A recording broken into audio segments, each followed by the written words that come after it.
Hello, good evening. Thank you very much for joining in and welcome to the session.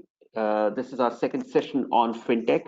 And, interestingly, this time we have an expert who, again, is a fellow ACCA member and has been actively involved in finance technology, from a startup and a banking sector perspective also. So we have with us Mr. Rauf Ali Jan. Rauf shares my last name. Very few Johns in this world, and Rauf is one of them. so, although this was not the connection that for which we've invited him over, but Rauf is an excellent support when it comes to the wider accountant community, ACCA members, and I must also share with you that Rauf is our Member Advocacy Award winner from Pakistan this year around. So, Rauf, thank you very much for joining in. I'll share your brief introduction with the participants, after which I'll hand over to you. So, Rauf is currently working as in the general manager's capacity, the head of Agile Auditing. I mean, interesting title. I haven't heard this title before. Head of Audit, yes, but head of Agile Auditing is different. We'll ask him what difference there is. Digitalization and reporting, and he's a part of the internal audit team as well. Alongside that, I must also tell you that Rauf is a fellow ACCA member. He did his MBA from Schulich School of Business at York University. He's worked for audit firms and banks previously as well. And right now he's engaged with the Habib Bank Limited, or we call it HBL, which is a major Pakistani bank. In fact, the largest private sector bank that there is in Pakistan. It also has branches in different parts of the world. I've myself seen a branch in Sri Lanka. I don't know whether it still operates there or not, but I have seen branches in Middle East, in US, and in other parts of the world. Um, Rauf has also been working in Oman, Bahamas, and in Canada. So a very wide exposure that Rauf carries with him. I think good role model for a lot of members. Please be as interactive as possible. You'll be able to see the agenda on the screen. Rauf has shared with me that he'll allow questions after each segment. So please be prepared for your questions. Please keep pouring them in. I mean, keep them coming in, and we will definitely pick them up. When the time comes. So, Rauf, without any further ado, if I may hand over to you. Thank you, Harun Saab, and welcome everyone. As Harun Saab has very graciously explained my whole career, I'm really delighted to be part of ACCA team, which brings such a wonderful program, 6-digit program. I have applauded the ACCA team already on that. And through this program, the most important thing is ACCA members and members soon to be get to know a lot about what is happening in the environment and how they can improve their skill. Before jumping into my session, I would just like to highlight a little bit that ACCA completion of ACCA is one of the biggest milestone in everyone's life who qualifies it, but it is just the beginning. So we all have to keep learning. And as when I was telling Harun Saab that I did my MBA very recently, and it's a full-time MBA, like I did it over the period of 3 years. It takes a lot of time and effort. So we all have to keep learning and keep moving in the right direction. Now coming on to my agenda, which you are able to see on my screen as well, we'll be talking about FinTech. What is the FinTech? And it is very important to understand the concept of FinTech. Along with FinTech, I would like to talk a little bit about startups as well. What are startups? Because FinTech is component of a bigger environment, which is called startups, and how startups work and how do they do it, and what are the phases and all these things. Then I'll be talking about challenges of FinTech, which is at number 4 right now, but challenges of how FinTech can help, because challenges are very important. Challenges tells you that these are the areas which we have to focus on, because fintechs or any startups, to start fintech or startup, we need to understand the challenges first. Then we need to talk about accountants' role, what role accountants can play as ACCAs can play in the fintech, and what skills to focus on. Like as an ACCA member, what should we be learning and what should we be doing? As Harun was talking about my profile, I have worked in Oman, which is a Middle Eastern country, then Bahamas, which is a North American country, a Caribbean island country, and I also spent 9 years in Canada. I realize and I acknowledge that we have members from across the globe, but main member base is either from Pakistan, Sri Lanka, or Bangladesh. So I'll be focusing a little bit more on these countries. My examples may include a little bit of, out of these three countries, my example may include a little bit of more flavor from Pakistan, but I would appreciate if people from members from Bangladesh and Sri Lanka would come and tell us similar examples of these companies, see these fintechs or these startups which are operating there, because they are working in the similar environment. Uh, Going on to the next slide, where we'll be talking about startup. What is a startup? Startup is, as the name indicates, it's a new company. It's a startup company. It's a company which has just came into being. And why does it came into being, and why it is different from the previous companies? The most important component of startup is that it has to solve a problem. It has to solve a white space, what we call it. We are providing services, we have been providing services, but you have seen that a lot of companies have come into being which are providing services, very critical, very specific, very niche services, and then they continue to grow. A lot of examples which we'll discuss. Facebook is a startup, Google was a startup, we have seen TikTok, it is a startup company. They all came into being to address very minor, very niche market, social media, social networking sort of information was being shared on Facebook. TikTok is a small video making, minor, small reel type of company. And then Google provides you search engine information. And if you look at other companies which are startups, it does not have to be a technology company.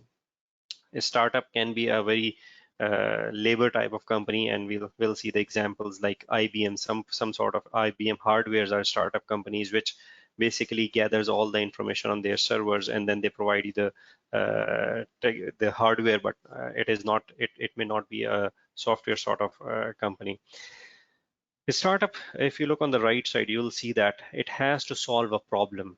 Uh, And what is the problem? People may not even know what the problem is until somebody comes up with the startup. I'll tell you a very small example. In any part of the world, the delivery services are a very good startup. You can take the example of Amazon is there. You can take the example of Walmart is doing these services. Kareem is doing the Kareem delivery sort of the example is there in our region. They are doing this, they are solving a problem which problem may not have been identified before, or solution may not be very obvious that this is what we are doing.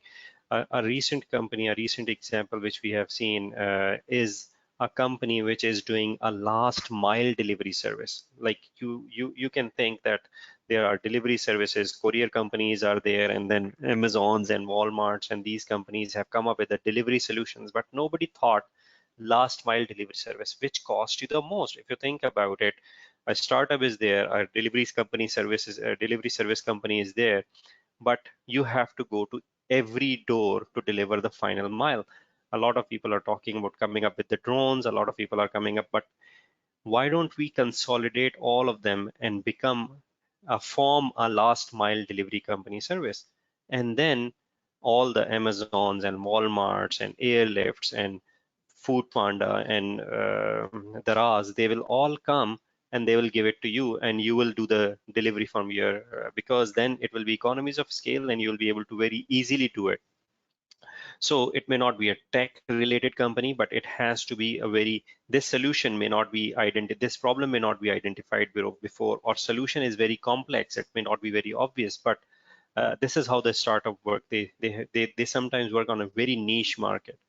Uh, success is not guaranteed. I think a lot of people have heard that only less than 5% of startups actually survive, and only 1% of startups go beyond 5% because startups need a lot of cash, and you need to not only have the idea, but you have to execute it. And execution takes a lot of time, effort, skill, patience, and all the skills, stakeholders management, regulatory management, cash funding management, and all these things will go and learn tremendous growth. They are very positive about as well. We have not seen companies going to the level of growth which we have seen in these startups, or we have seen in these fintechs, making immediate impact. One of the important things is it's very easy to create a huge impact, and we'll see it in the case of startups how they are creating impacts in our region. If you take the example of microfinance banks, these are very small, but they create a very huge impact on the underserved for financial inclusion services. So startups, this is the same thing because they address a problem, so their impact is very good, and then they have a very tremendous growth. And as I've already explained, that doesn't have to be a company, but in fintech's case, it has to be a tech company because fintech has technology included in that. So we'll see. These are some of the startups. These are coming from our region. Bikea is there. It's a ride-hailing service which provides a bike service. In outside of this region, bike is not very common use of transportation, but in our region, it's very good, and Bikea is providing this service, and they are very successful in that. A lot of people are using their services not only from the perspective of uh, now ride-hailing service, but also for delivering as well. Airlift, I really like this example because Airlift was a transportation company, but as soon as COVID hit, they changed their model and they used their same name, and Airlift Express became a delivery service. Now they are delivering foods and grocery items at your home within 30 minutes time frame. So they have Airlift was a company which used to be basically a technology bus company. You used to book your ride on the app and take a bus from A point to B point, but now they have, because of the COVID restrictions, they could not operate buses, so they moved quickly to the delivery service. Zameen.com is a property portal. Zameen means land in our language, in Urdu language. So Zameen.com is a property portal which is also not a fintech, but they are providing a very good service. This is very common in all the regions. In Canada, we used to have Realtors.com, which is also the real estate company, which is a similar wording. The Y.pk is also an online pharmacy company, which is recently started. Finja, this is the fintech. They give you instant loans, and they give you digital payments as well. Moving on to, these are some of the startups who have received funding or investments in 2021. These are mainly coming from our country, Pakistan. Sehat Kahani is on the bottom left. You see that this is coming from some of the psychological health. They focus on that. You can see SadaPay, which is a fintech. You can see SafePay, which is also a fintech. Then you can see Airlift is there, Swift is there, Tajir is there. These are all. Finja is another fintech. Credit Book, this is also a very good fintech. We have seen a couple of other apps like this, which provides you the services of keeping record of who you owe money and who you have lent money already. And the bottom, you can see that a lot of companies are raising money. This is last year's funds raised, and a lot of companies are raising good seed funding in Pakistan, and similar things are happening in the region as well.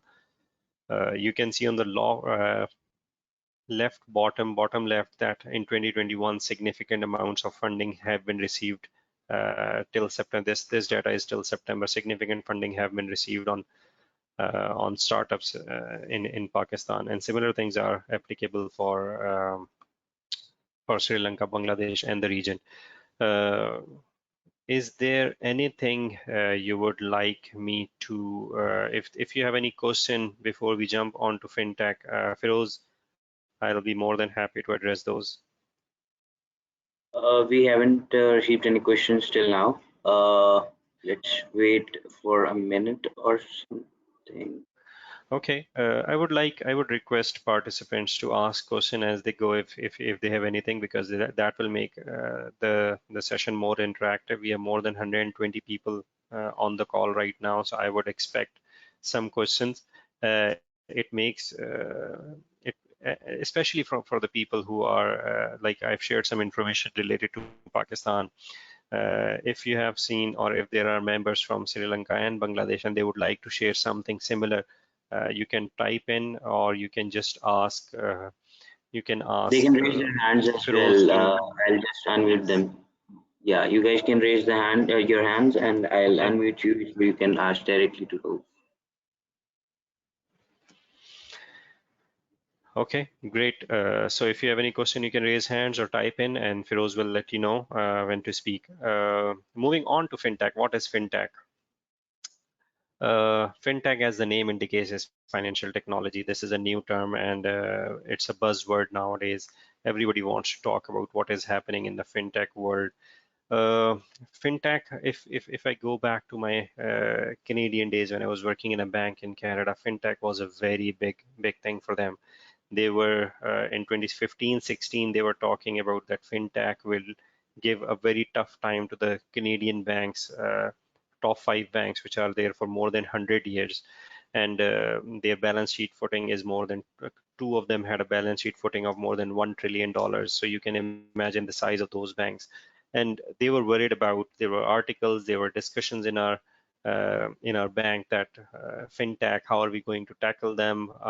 What are they going to do?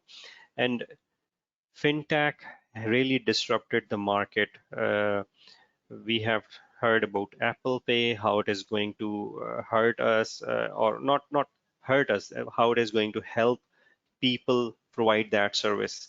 The Apple Pay is um, a service which is available to Apple iPhone users, and through that they can pay without their debit or credit card. It is the similar service which was initiated in early 2000 by PayPal, where you just store your debit card or credit card, and it is not a bank, but you can make a payments with the help of PayPal or Apple Pay or Android Pay and things like that. But the market or the fintechs which they created a real impact was that a lot of banks have started thinking about they have to improve the service and they have to address those white spaces which I talked about a little bit earlier, the problem areas. How can they improve those problem areas so that they can work with those, they can hurt or they can impact those niche areas. Fintechs, when fintech started, they started in different very minor areas instead of working on the full big picture or creating a financial technology bank. And we'll talk about how fintechs affected those singular areas instead of working on the a couple of areas. If you look on the left side, you'll see that what fintechs do nowadays are they provide efficient and secure payments. Like I give you an example of Apple Pay or PayPal, better accessibility of financial services. That is the key area, especially on diversified places. Like we have banks with thousands of branches, but still you have to go to 5 miles or 5 kilometers to go and go to the branch and talk to them. Sometimes you have to wait in a line and things like that. So accessibility is the one of the white space, one of the problem area which a lot of fintechs are trying to target. Financial inclusion. Financial inclusion is very critical. I was studying a report which indicates that only 1/5 of Pakistan's population is included or do the banking. So you can imagine there is 80% of the population which does not do any banking or which are not included in the financial sector. So that hurts the overall economy, and that they cannot provide the services. That is the white space which a lot of people are working on, a lot of fintechs are working on. Ideal experience in terms of cost and efficiency. The startups and fintechs, one of the area they are working on is they are going away from brick and mortar system where they have to create branches, where they have to hire a lot of people in big cities or hire big office spaces in big cities and pay the transportation cost. Now they are working on the models where they can bring a lot of efficiencies and they can bring the cost down. On the left side, you'll see some fintech stats like how much money fintechs have spent. $50 billion were invested every year. I was reading one of the article which said that last year more than $100 billion were invested globally in fintech. So you can imagine $100 billion is a very huge amount of money. Two-thirds of the financial transactions are now made online. This stat is more for developed countries and then in our region of Pakistan, Sri Lanka, and Bangladesh. But a lot of we are seeing a huge growth in those online financial transactions, and we'll come a little bit more. We'll talk about it in a little bit more detail in a while. 40% of existing banking roles will be disrupted by machine learning. There is a lot of things which we are going to, if you have seen cash deposit machines are there, CDMs are there, the ATMs have been there for a very long time. We are seeing that we can deposit checks into machines, we can deposit cash into machines. So you just need a machine and you don't need a whole branch, and that will take away your whole brick and mortar model. 500 plus few new fintechs every year are created. Smart things may become the next banking customers. 30% increase in operating profits could be gained by banks. Uh, I just want to understand how many people understand the banking environment. Can you just type in the answer to the question which I'm asking? How many asset classes you think, or how many products a bank have nowadays? Like a bank in our countries, how many asset classes they have? Like investments in equities, one asset class, equity investments in fixed T-bills or investment bonds, long-term investment bonds, another asset class. In trading in trade related import and export and LGs, this is another asset class. Remittances coming outside of the country is another asset class. So how many asset classes do you think are there in a bank, so that we'll be able to see that how many white spaces we can create, how many problem areas we can identify, and then work on those. If you see on the right side that there are 2 billion unbanked people that could be addressed through mobile. So this is something which is very interesting to see, that 1/4 of the world population is unbanked. And if you talk about adults, it will definitely go to 1/3 or something like that. And a digital bank can be created in a 50 million US dollars. A whole bank, all the asset classes which I'm talking to you about, can be created in $50 million. It's very interesting because recently State Bank of Pakistan, which is the regulator of all the banks in Pakistan, has requested for proposal to start a digital bank. They want to license 5 different companies to start a digital bank. So the deadline was that for that was 31st of March. So a lot of people are going towards creating a digital bank, and $50 million seems a lot of money, but if you think about the capital which these banks have, $50 million is not a lot. On the right side, you'll see what is fintech. You have technology, you have money flows, you have organization. You create or change or improve or disrupt and apply IT to finance and create a competition. It becomes a fintech. And what is the outcome? Basically, you have a technology money flow, or you want to create or improve or change or disrupt the current market. This is how you create a fintech. Important thing is you want to address something which is not being done right. And because if you see a lot of examples which you see of brick and mortar banks, like if you take the examples of US, there are more than 100 banks. When I was working in Bahamas, it's a very small country. There are more than 200 banks and trusts in Bahamas which are operating. But with smaller banks, you can work, you can still be profitable because you have a very niche market, you are addressing it. With fintechs, you need volumes. Volumes is the only way you can earn money. If you don't have volumes, because you are going with efficiency, you are going with low cost, and that can only be achieved with the model where you are going with the huge volume. So if you are creating a white space, or if you're looking for the white space and you want to address it with fintech, with technology, you will create that with the help of a lot of volume. So you create or impact or disrupt, and then you come up with the new services, you can come up with new products, you can come up with new processes. This is very important to understand new processes, and I'll give you some examples, or new business models. So new services is easier, or new products are easier. You can come up with Apple Pay, you can come up with Easy Pesa, you can come up with Jazz Cash, you can come up with Daraz Pay and things like that. But and new services are, you can come up with new services, like I was giving you an example that Apple Pay was not new, but PayPal was something new which nobody thought about, that we can come up with.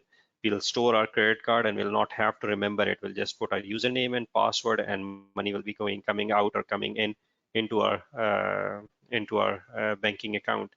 New processes, we'll talk a little bit more about it, but just imagine, Feroz, did we get the answer to the question where I asked everyone that how many asset classes do you think a normal conventional bank has?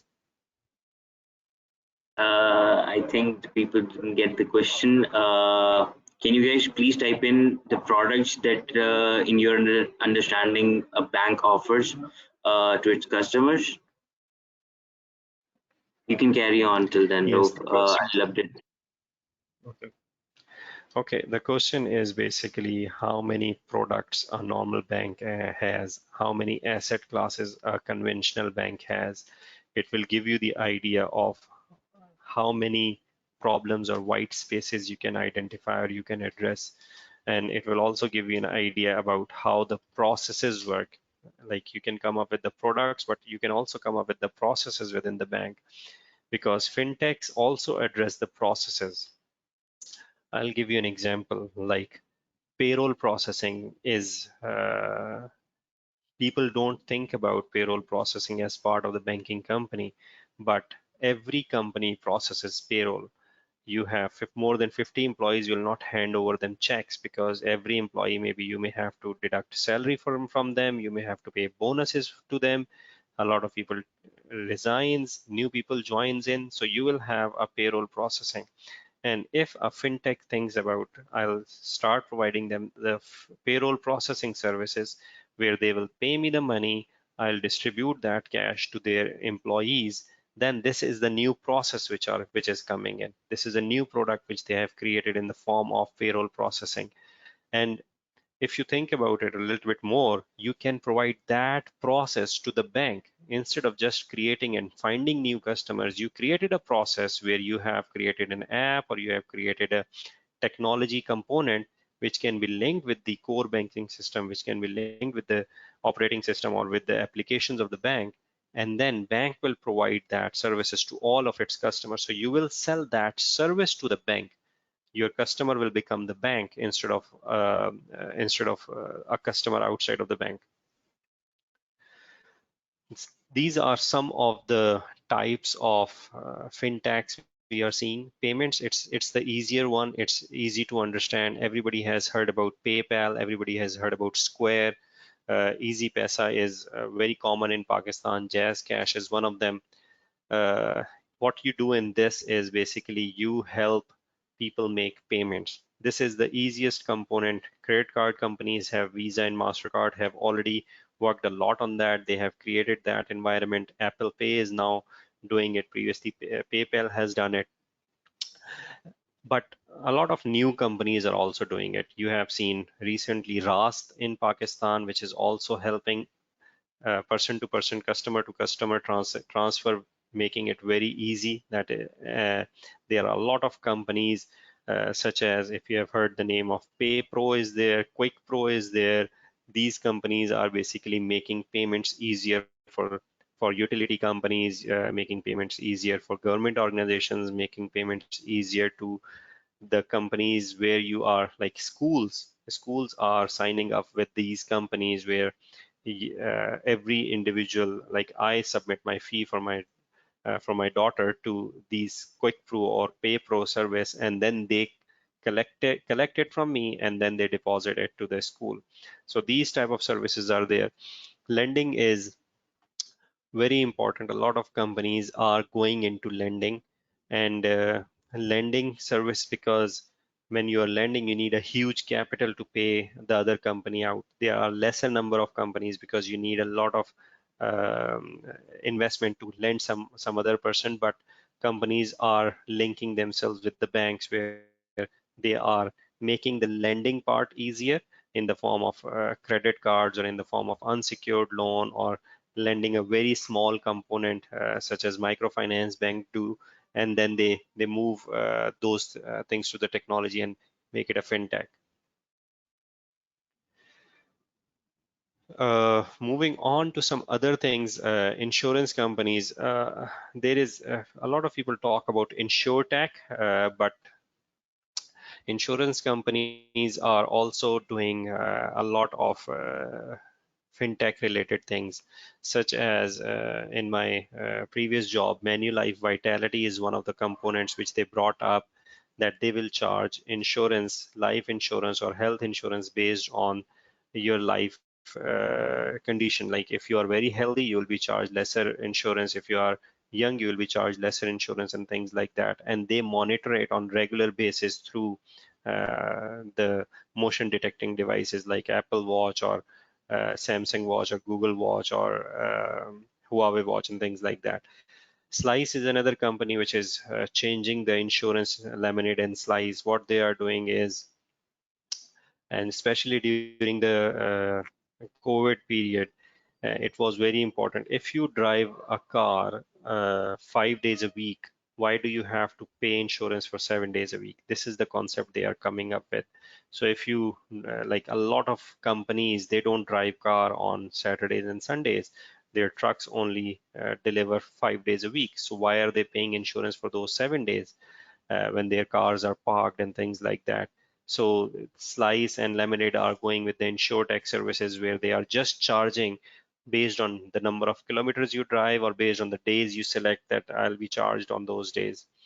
Uh, Digital banking, this is something which we have talked about previously as well. These are basically banks without physical branches. As I was telling you, there are ATMs which are going to do all this work. CDMs are there, cash deposit machines, we call it, ATMs are there, and there are several simple, there are several banks, neobanks, which we call it, like Chime, Simple, and Borrow.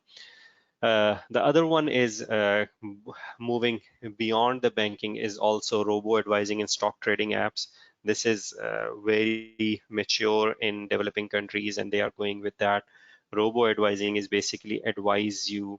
I've seen some ads of Okta FX with the same mindset in Pakistan as well, and similar ads would be coming in other regions as well. What they do is they tell you based on your risk appetite that these are the investments which you should buy in at that time.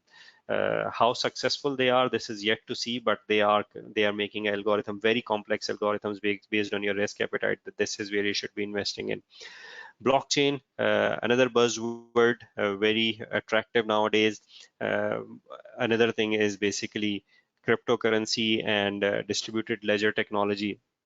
DLT is very interesting, and in banking, we already use distributed ledger technology at a limited stance in Swift. The Swift, where we transfer funds from A company to B company on the Swift messaging, those messaging will move into distributed ledger technology. For example, when I used to, or if I send money from Pakistan to Canada, I may go with A bank. A bank will talk to intermediary bank in US bank will talk to someone in another bank in Canada, and that Canadian bank to my talk to my bank in Canada, and there are 4 different banks involved, and I am the customer. So there are 5 different people involved. Distributed ledger technology helps these people to see at any given point in time where is the process, how are they talking to each other, what is delaying the process, and everything which is changed or which is updated into the system goes basically into visible to everyone. Budgeting apps, this is another very interesting white space or problem area which a lot of people are working on.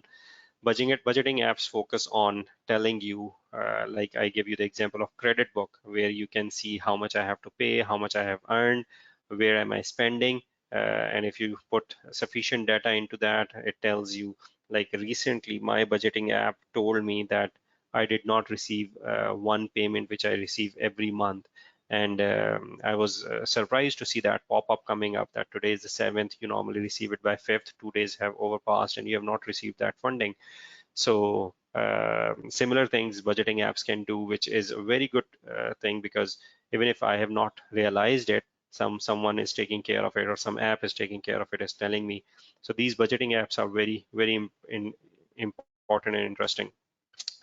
This is the FinTech ecosystem. I have used arrows to basically give examples of the things which I have talked about, like ING Direct and Tangerine are the digital banks. They are very, they do good jobs, and Tangerine is a, I think, eighth or ninth biggest bank in Canada, with very limited branches, very limited. Like other banks may have more than 500 branches and they have less than 10 branches or things like that. PayPal I've talked about. Wealth Simple is basically robo-advisor. I just gave you an example. Blockchain, Ripple is doing the same thing. I was giving an example of Swift, where you can transfer funds from A bank to B bank with the help of Ripple, where everybody will be able to see that. I also talked about Slice, and I also talked about Lemonade, where they are doing the insure tax on based on the number of usage, or how are you working on that. Let me take a brief break if anyone has any questions so far, or they want to ask me anything, or if things are not clear, Firoz. We have some answers from the participants regarding your previous question. They have suggested a couple of products such as hedging corporate banking, ATM services, digital banking, mobile apps, forex investments, mercantile and commodity exchange, payroll portals, the CAFOs and or insurance facilities, investments, similar type of services. Basically, they have answered what you Nice. asked for. But coming on to the next part of the questions, what's the difference between blockchain and DLT? It's a question from Mahad Rashid. It's a very interesting question. Blockchain is part of distributed ledger technology, and blockchain is more complex. Distributed ledger technology has explained to you that it covers where you can see the ledgers of different people with a very specific algorithm that no one else other than those 4, 5, 10, 20, 200 people you want to see it. Blockchain has similar features as well, but it is more complex than that, and it gives you the idea that how you can use that for your benefit and how can you make more complex investments in those areas. So we'll talk a little bit more about blockchain in the upcoming slides, and I'll be able to explain that. But distributed ledger technology includes blockchain, and it has blockchain is a little bit more sophisticated than distributed ledger technology. Ji Mahat or Firoz. There's another question. What technologies we need to learn to make contribution to fintechs? Interesting. That's a very interesting question, and I will come to that in a little bit, because if you remember the agenda, I've talked about accountant's role and what skills do you need. So I'll be talking about skills, the skills which we all need, and the accountant's role as well. So just give me a little bit, and we'll talk about it. Perfect. I think we can move on for now, since we don't have any other question. Okay. So we are halfway through our time, so I'll quickly cover this fintech life cycle, where I've focused a lot on problem and solution fit. What is the idea? What is the problem? What is the white space we are talking about? The second phase is development. Once you identify the area, you have to come up with the concept, you have to do the prototype, you have to do proof of concept. with your target audience. Is it really possible? How can you do it? You can also see some outputs in the form of understanding the regulations and making sure that your prototype, your proof of concept is doable. Once you are done with the proof of concept prototype, you move into entering the market. Entering the market, you may go with the niche market first and then expand. Like take an example of Uber. Uber started from San Francisco. They did proof of concept there. They did the prototype there, and then they moved to other part of the city, other part of US, and then they expanded from there across the globe. So you start entering into the market and see how the proof of concept or prototype works. Scaling and growth. This is very important. Once you enter the market, once you Uber was done with the San Francisco model, they started doing this scaling. They reached out to Canada, they reached out to UK. They faced a lot of difficulties. They faced a lot of lawsuits there, but their problem was so specific. The problem statement was very neat, very clear, very crisp, that they were able to address all the things. And ride hailing services really got a very big hit from Uber and Lyft and Kareem and all these type of things. The scalability, where do you stop? Scalability is limitless. Wherever you want to expand it to, whatever area you would like to cover, once you have entered into the market, scalability and growth is unlimited in fintech or in startups. Uh, Maturity. Move back to phase two for new geographies, tap into new markets, or simply sell out. This is the maturity. Fintechs has a life cycle where you either are burn up, or you have to make sure you divest, or you basically enter into new markets because the market is highly competitive. You are always on the hook. People are always trying to find, because once you get used to, just take the example of Instagram, take the example of TikTok, take the example of like Facebook Reels have recently started because they want to compete with TikTok. TikTok have found, or a lot of people are moving away from Facebook. 20 years ago when Facebook started, a lot of people have jumped onto Facebook. But if you look at the younger generation, if you look at the teens, if you look at the developed countries, they are moving on to further. They get so used to of it.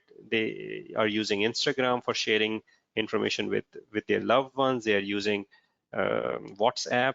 If they want to do one-on-one communication, they are moving into Twitter account if they want to go public information. So and they are using LinkedIn for the professional sites and things like that. So after a certain period, you have to decide whether you will find some new ideas, or you will renovate, you will refurbish yourself, you will come up with the new ideas within yourself, or you'll go to the phase to move to the new geographies, or come up with the new idea, or simply sell out.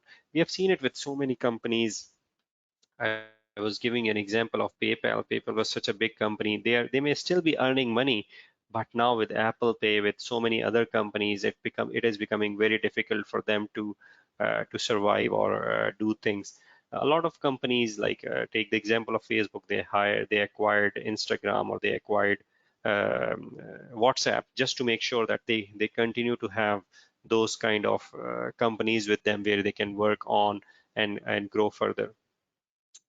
These are some of the classification of fintech companies. On the right side, you'll see the examples which are coming from State Bank of Pakistan. On the left side, some of them we have already discussed, like digital lending, we have talked about digital banking, digital banks, we have talked about robo advisors, we have talked about, which also falls into digital savings.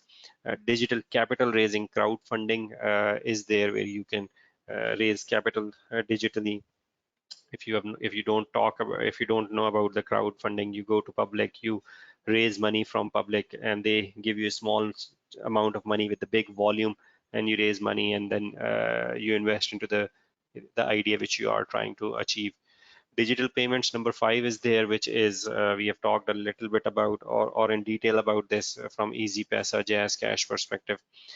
Digital asset exchange, where we talked about Zameen.com or Realtors.com. Digital custody, where you keep or store your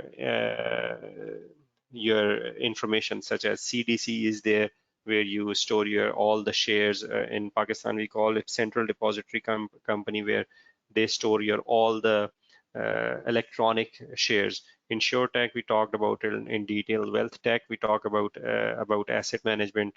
RegTech is another very interesting technology, especially for FinTech, how to make sure that you comply with all the regulations.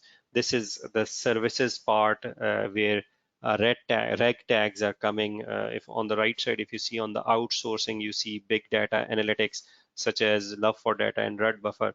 These type of companies provide you with the information which helps you in compliance to comply with the regulations. So reg tags are coming up with a lot of new ideas where you can basically help the banks comply with the regulations. So they create a very specific product for you and then they sell it. I'll give you an example. If you know, if you want to lend money to someone, how much is this person, can I lend this money to this person, or can I open a bank account for this person? Is there any problem with that person in newspapers, in articles? Is this person name screened, sanction screening or UNSC listing? Is this person in there? And then you are able to address those. Alternative credit and data analytics. Data analytics I've just talked about. Digital identity, biometric verification, or these type of services are very, very expensive, but very important to run on as well.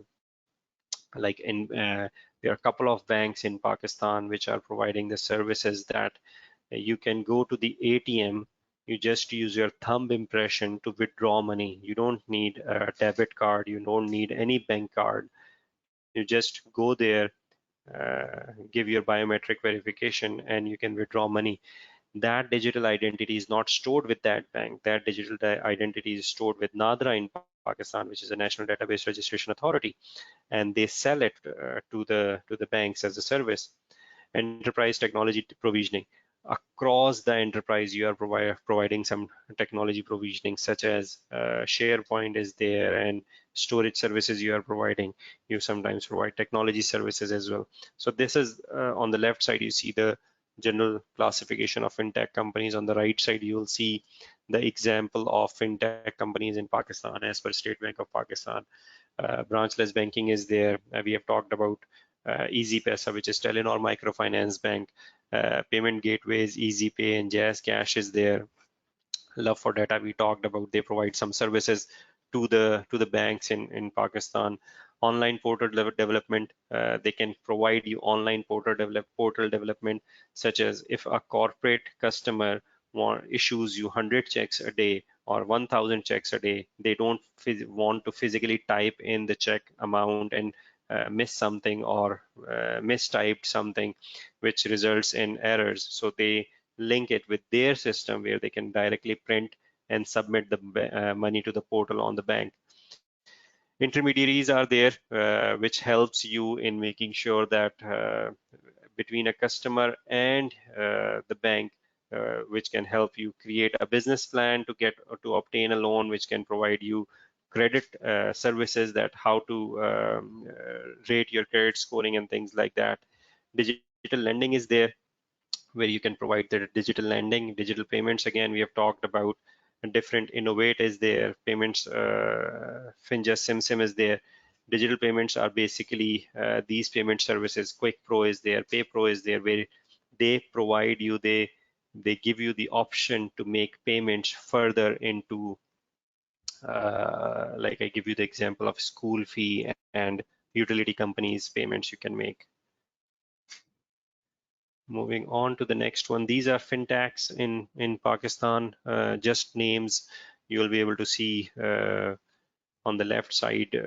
These are the first generation multiple banking apps. In the middle, you will see some payment platform where I give you example of Fori and PhonePe and Quick Pro and Quick Pay. They are there. payment gateways. These are payment gateways. HBL Pay is there, Easy Pay is there, Naya Pay. Digital lenders, these are lenders, they lend you small amount of money. Investment apps are there. HBL funds is there, Mizan bank funds, NBP funds are there. And then on the comparison engines, compare.com, that tells you which company is giving you the least rates on mortgage and car loans and things like that.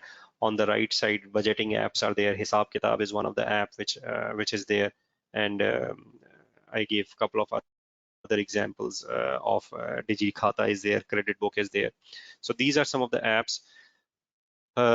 Before I move on to challenges of FinTech, if anyone has a question, I'll be more than happy to address it. Ji Yes, Firoz. there are two questions. For Ans's question, Ans, can you please raise your hand? I'll unmute you. You can ask that question yourself. It's quite lengthy. Until then, there's a question from Tanzil. Tanzil wants your opinion regarding the cryptocurrencies and the influence on the existing non-cryptocurrencies. Can you answer that, or can you comment on that? Yes, cryptocurrency is it is being used as a currency in some areas of the world where people are using as it stores the money, and it people are using it to buy and sell things. There are in Singapore there is an ATM where you can withdraw some money from cryptocurrency or from Bitcoin to be specific. It does it have any impact on banking? Definitely, it started the bank to think about other ways where people like banking would not have thought about that there will be a different form of money which will not be issued by any central bank, because all the countries in the world, the currencies in the world are issued by central bank. But there is a new currency in the market. uh, More likely than not, people are seeing it as an investment tool where they see that the money is going up and then they get the return out of it. Similar things people are using on Dogecoin and other cryptocurrencies as well. What is the future of cryptocurrency? It is highly vulnerable, so definitely it cannot be used as for exchange of goods, because it goes up and down very quickly. But being said that, in developed countries, specifically like in our regional countries, this is banned to we are banned to invest in cryptocurrency. But if you talk about developed countries, they allow people to invest or buy those cryptocurrencies, and a lot of people are doing it. So we'll see a lot more of those coming up. And the acceptability, it has yet to be accepted by any big country where it is being started to seen as an alternative to the normal money. We have seen these things like when Uber came in, a lot of people were against it, but we have seen that the acceptability has risen significantly. So with that being said, that we'll see how cryptocurrency is being accepted. They are doing a lot of work on that, and companies like Tesla and things like that, if they started accepting those monies, definitely will have a parallel money running instead of dollars and rupees and things like that. So there is definitely some future about it, but they are not going anywhere. Long story short is that we'll have to live with that. Will they be accepted? It will take a lot of time for them to be accepted, because regulations have to be there.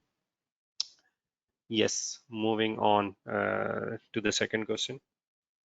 Okay, I've unmuted Ans. Ans, you can unmute yourself and ask the question. Hello, everyone. This is Mohammad Anas Khan, future member. So you talk about the volumes that in order that if fintech companies want to survive, they need volumes. And considering Pakistan and other part of the world, mainly customers are concerns. They just want payment. A lot of them want payment. So and those services are offered free of cost. So what I want to ask is, what are the major source of revenue for the fintech companies? This is my question. Very interesting question, very impactful question, I would say. Anas, the important thing is you will not start making money from day one. Fintechs and startups doesn't work like that, and that's why you see a lot of and big, huge seed funding coming in. What you don't realize it that servers need huge cost, storage needs huge cost, processing need huge cost. I remember Amazon for a very long period of time was not earning any money. Tesla didn't earn a lot of money in the beginning of the years. In the same manner, if you think about fintech companies, to bring volumes, you will need money from other companies. You will not be making money. You will start charging money, but you will not, whatever money you will charge, you will put it in back into the company because you will need to grow the volume. And to grow the volume, you need to buy hardware, you need to hire resources and things like that. In the first few years, you don't earn money from, you will not be profitable. You will earn money, you will make revenues, but you will not be profitable. And that's why seed funding and venture capitals and shares and all these things come into play, because you will be ultimately you will be earning some money out of in the long run. If you think that from day one you will be profitable, uh, it is challenging that you can do that from day one.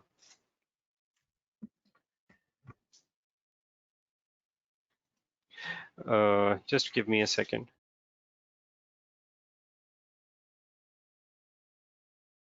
Yes, Firoz.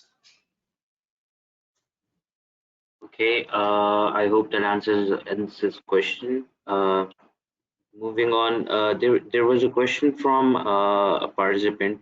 He wanted to understand, or rather, he wanted some assurance on what could be the observable measures to measure the growth of fintechs. What indicators to look for, and could be the best measure that could tell the growth trajectory of a fintech. Very interesting question. The important thing is every fintech is different. You will not be able to measure a digital payment company, fintech, with the same lens, with the same milestones as Love for Data, which we just talked about, which is providing a service to the bank. So a lot of those things go with the active users. Fintechs, a lot of like digital payments, how many active users you have. Like if we talk about Easy Pesa, we talked about Jazz Cash, we talk about Quick Pro, how many active users you have, how many people make payments through you. And to keep doing that, you have to come up with a lot of cash because I don't use these apps every day, but when I need it, how do I remember which one to use? And customer acquisition takes a lot of money from fintech's perspective. So all the fintechs have, like, active users is one of the criteria. The other criteria is a lot of fintechs see, a lot of people see that how many, which white space you are targeting to. Uh, do you have patents in that nobody will be able to copy you? There is another method, which is if you have a database of something, if you are providing a niche market which no one else can provide, then you will be judged very differently. So there are so many, how much money you make, how much revenue you have, how much expansion you can do. So these are all type of milestones, all you can say these are all type of indicators which help assess the value of startup. Valuing this startup is very difficult, and a lot of time it needs not only the idea but the expansion of it, the money making business out of it, and the team which is working on it. These are all very important to understand. I hope I have addressed that. Firoz, is there any other question? No, I think we should move on. But there is this guy who has raised his question from his who has raised his hand for quite some time. Shall we take his Yeah. question now or move Yeah, on? sure. No, we can take a question. Okay. So Usman Muhammad Ashraf, I've unmuted you. You can unmute yourself. Hello.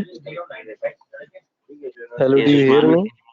Yeah, yeah. Yes, yes. Sir, what amount, how much we assess the initial investment which we require to set up a fintech app? No? Initially, can you give us an idea how much initial investment one needs? It depends on the fintech which you are trying to create. As I gave you an example of that you can create a full bank in $50 million. Firoz, can you mute? There is a noise coming from the background. Thank you. I hope you can hear me. Uh, so fintech, you can start as small as just creating an app, which in Pakistan or in the region does not cost a lot of money because you get that resource or that help very easily. A lot of people or freelancers are available who can work on the cost sharing or percentage sharing with you, and you can create that app. The important thing is once you have a good idea, finding like if you go to FinTech Association, you'll find a lot of people, a lot of investors. I'm talking about Pakistan. FinTech Association in Pakistan will provide a lot of support to you. There are groups like Planet N Group, which helps you in raising capital. So with FinTechs, if you have the nice idea and if you have done the proof of concept, um, doing that will not be a big challenge for you. Raising the money will not be a big challenge for you. Thank you, sir. Thank you. Okay, moving on to challenges of fintech quickly. There are a lot of unserved markets in the region, which is a problem for fintech from the perspective. But also, if you think about it, it is the white space where we can work on it. Um, a lot of financial products which we see are targeted towards urban markets, and the rural market of our countries may not be very targeted, or they may not have the right skills to address those things, which is also covered in later part of this challenges. So financial inclusion like Easy Pesa addressed that issue very well. Like they created more than 10,000 stores. HBL Connect and Jazz Cash are also doing that. They've created thousands of stores where people go and deposit money or transfer money from A person to B person. So these type of financial inclusions are needed. Other problem is lack of documentation is hurting this fintechs as well, because once you are in the system, many fintechs are run by the microfinance banks, and once you're in the banking system, a lot of people in the region doesn't like that. They want to stay away from the documentation, which is a problem for fintech. Over-regulation, this is a problem across the globe. Financial services industry is the most or highly regulated, highest regulated industry in the world. And because of that, there are so many regulations which adds cost to you. And cost is a big challenge for fintech, and regulations create a problem for you to follow. Business partners, as I gave you a few examples of business partners, if you are starting a fintech, in developed countries, a lot of banking companies acquire fintechs and support them because they want them to grow with the banks. In our region, this is not very lucrative right now. We have not seen a lot of banks investing in the fintechs right now.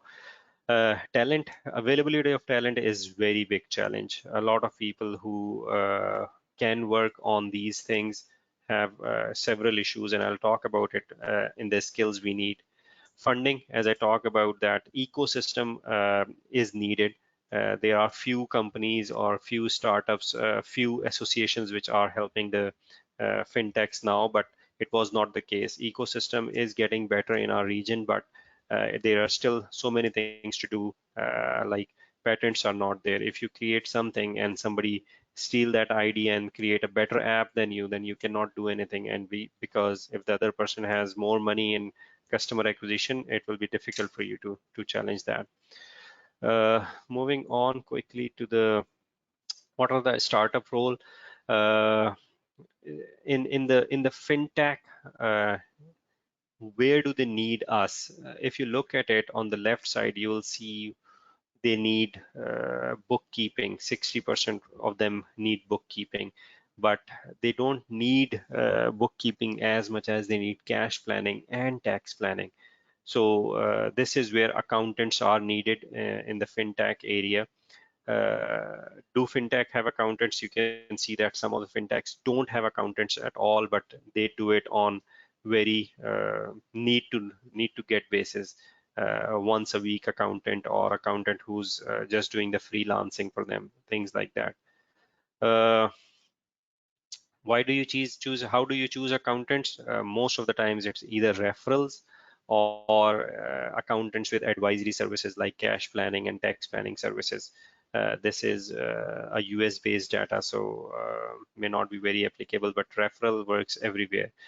The last two slides are, if you are planning to work for a fintech, you need to have these skills, which are basically bookkeeping, cash planning, tax planning, and reporting. And if you're talking about how do they choose accountants, they choose accountants based on referrals. What skills accountant needs? This is one of the important area I wanted to talk. And some people ask, how can we focus on these things? Uh, Working on fintech is or how do you want to become a fintech expert, or how do you want to start a fintech? I have seen a lot of people who are advisors to the fintech, who help fintech grow. But from fintech, you need to be very agile. You need to focus on or resolving the things on the go.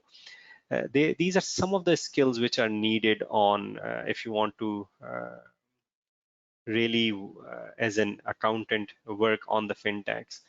Fintechs people have emotional intelligence which are very high, because you have to work on complex situations. You have to work or think outside of the box. You have to empathize a lot, because working on the idea, you will not be in a lot of scenarios, you'll not be in a position to force things on others. So you'll have to empathize, you'll have to understand and work with others, because you don't have a lot of money and you're working on the idea which is still not acceptable. So emotional intelligence is one of the key area where you have to work on.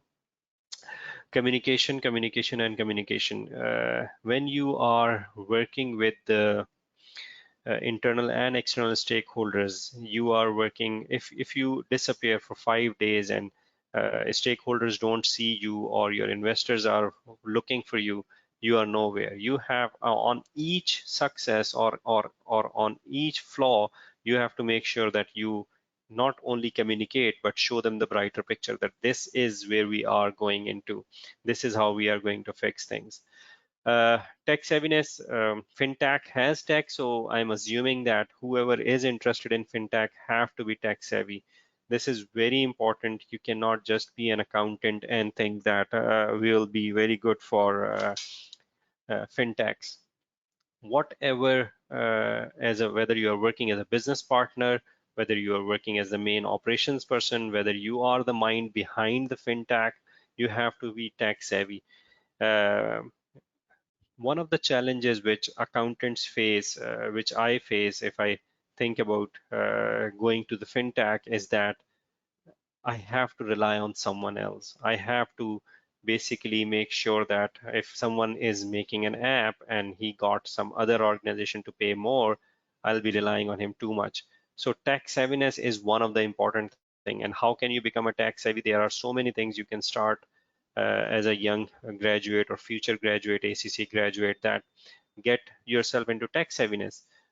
Start with diploma courses, start with so many courses which are available, and you will get, you will adopt the, you will see if this environment is for you. You have achieved the bare minimum level by doing ACCA, so jumping on to becoming a tech savvy will not hurt you a lot, but it will add a lot of value. What courses are available? You can go to, there are so many institutes which are doing courses. You can check courses courses with NED University. They are doing good courses. Sir Syed University, FAST are doing some certificate and diploma courses. If you go to the websites of this EDX and Coursera, you'll find a lot of courses there which helps you in building apps or understanding how can you learn basics about IT, and then you can go from there. Like I have done several courses on Coursera related to data analytics, related to how to digitalize operations or how to digitalize processes in the banks. Next one is business partner. Accountants in fintech, because you think about accountant, you have a degree or qualification in accountant, you cannot just be bookkeepers. You have to think about treasury. Like cash management is one of the biggest challenges fintechs or startups face. They are always running short of cash, so you have to think about ways where you'll be able to find more cash. Finances, which option is better, whether you should go for leasing or whether you should pay through cash. That is cash management. Operations, because when you're working in fintech or startup, you don't have a HR department, you don't have an administration department, you don't have a finance department. Everyone is doing everything because you are saving cash, because you need to buy or invest a lot of things in servers and hardwares. So you have to work as a business partners. You have to be very good in operations. You have to be very good in administration, tax, and all these things. Uh, can you just give me a second? Sure, no problem.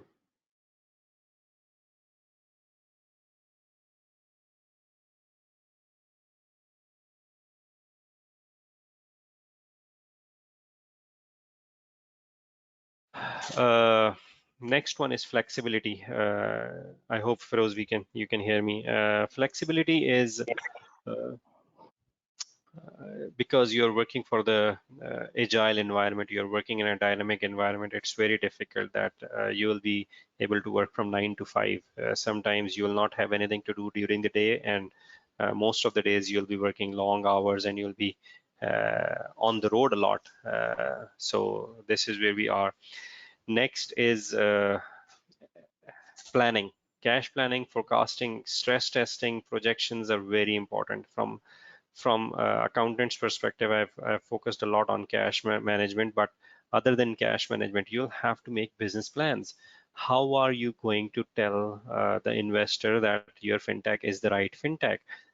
Someone just asked, how are you going to show the progress that your fintech is so important? All these analytics will be done by the operations person, by the accountant, by the graduate, and you will have to do a lot of forecast. And the main issue with the forecast is you'll have to explain why you are saying that you'll be growing with 20% when you have only grown by 10% in the past. Or how are you going to justify, or how are you going to show the underlying data which will support your situation, that this is how are you going to do the cash projection. Stress testing in the same manner is very critical as well, that how are you going to how much money you need if you burn more cash in few months. How are you going to expect that? How are you going to address that? So all these things are very important. Being said that, I have last 10 minutes, and we can discuss if you have any questions. Ji Firoz. Thank you so much, Rauf. One thing that I wanted to add, that when you were discussing the key accounting skills needed for fintechs, or if you are working in fintechs, is the business partner part. Basically, most of these startups, there are small or medium-sized enterprises, and what such organizations seek from accountants is to partner with them in their accounting and finance function, rather than just being someone who punches their invoices or records their expenses or looks after the banks and the related stuff. So these days, all the new startups and SMBs or SMEs, they look for accountants who can partner with them in their business, and they can support them as a business partner rather than just being an employee. So Yeah. this can be looked in other organizations which are small or relatively smaller in size. Okay, coming back to the questions now. There's a question from Mohit Ahmed Siddiqui. But I will encourage the rest of you guys. If you guys have any questions, please type in your questions or raise your hand. So when we move on, we can take your questions. Mohit Ahmed Siddiqui wants to know any applications or programming language that you could recommend we should learn. Uh, it, it depends on what type of fintech you're moving into. I'll give you an example. Uh, I took classes of learning SQL because I like to work on data analytics. I like to work on the part where I am analyzing things through Power BI and DAX and things like that. So, but if you want to do the fintech, because that is the business partner role where you're doing the analysis and all these things, and the volume is so big that you cannot do it on Access or Excel. So this is what I was interested in, and I learned. But if you move on to a fintech model where you want to create some portal, you may learn creating a website. If you are moving into fintech where you want to create an app, you would like to move into that direction. But most importantly, you have to come up with the mindset. With the beginning part of my presentation was focusing a lot on the idea, the problem statement, the white space, the area where you'll be working on. Generally, because you'll be working on the tech, you have to understand, you have to be a tech savvy person. And once you get into things, learning something is not very difficult if you have the business idea. Once you'll be sitting with the right people, because you cannot be an expert, or if you become an expert on writing an app in Android and Apple, you will write an app. But as a leader, that is not the main task for you. The main task for you to become a business partner where you have experts working with you. But as a tech savvy person, you understand that what hardware requirements you need, what software requirements you have. When they talk about that, these are the number of nodes we need, this is the speed we need between the laptops, this is how we are going to address this issue, how many users we can, if 40,000 users hit our app or website or our portal at a time, what resources we need, uh, where are we putting our servers or backup servers, what confidentiality or information security sort of things we need. So you need to have an overall tech savvy environment around you instead of just learning the component. Once you are tech savvy, now you'll realize that, okay, let me focus on that area. This is my main focus area, and I want to learn language, whether I want to learn language or I would like to go on some other app development or database development and things like that. Thank you so much. I hope that answers Mohit's question. Next up is Sayeda Asif. Sayeda Asif wants to ask a question about the MS in, Masters in Business Analytics, and how it could help ACCAs in the fintech market. Uh, all the qualification you get, you have to be very clear in your mind why are you getting it. You have reached the base already. If you are an ACCA member or soon to be an ACCA member, then you have already reached the base. Now you have to decide that this is the path I want to take. Business analytics is a very high demand jobs right now. I'm talking not only about Pakistan, but based on my experience in Canada as well. This is a very high demand. These people are high in demand right now who can work on data analytics. If you do MS and you learn some languages along with that, you have some experience, because MS will get you some experiences through their projects and internships and some co-opships. You will be very it's a lucrative market right now for those, if you ask me. whether you want to do MS or you want to do diploma, that is all your own decision based on your personal likeliness. Where do you want to see yourself, or where do you want to grow? From my perspective, getting the skills is always very beneficial. Get new skill, but clear your path. This is the path I want to work on, and then go towards that.